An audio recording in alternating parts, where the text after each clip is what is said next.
Sure be. It's recording. Okay. Alright, so once you fill the freshwater tank from the outside, you're going to plug in the water pump, which is going to be one of the cords. Once you plug it in, then you will turn the hot water side on the faucets on. That way it fills the hot water tank. Once you have constant water coming out of the hot water side of both faucets, you will then be able to turn the hot water side off and plug in the other cord, which is the water heater. As far as, do not plug the water heater in until you have steady water coming through both sides of the hot water faucets.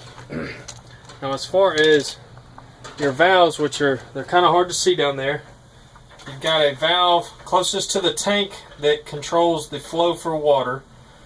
The valve, keep recording in here. This valve, can you see here? Mm-hmm. This valve here, the line runs, and that is for draining the tank itself. So if you open the valve and it runs in line with the water line, that is opening the valve where it will drain. Once the tank is drained, then you will cut it off for winterization purposes, as well as you will shut off the valve next to the tank. And then hook your air hose up to this valve and turn it on for winterizing. That's only for the wintertime purposes. But as far as this valve will be on, it'll run in line, and that's where it feeds into the water pump. Now, if you are going to run city water fill, which is like this line here, it's bypassing the pump. So you will make sure that this cable is unplugged.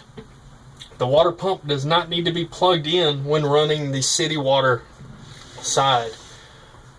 I will show you the connections out here. We're over this side.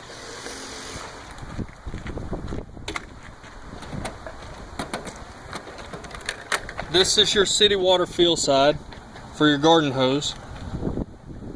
That's city water side, no water pump. This is for the freshwater tank and water pump. So you fill your water spigot through here.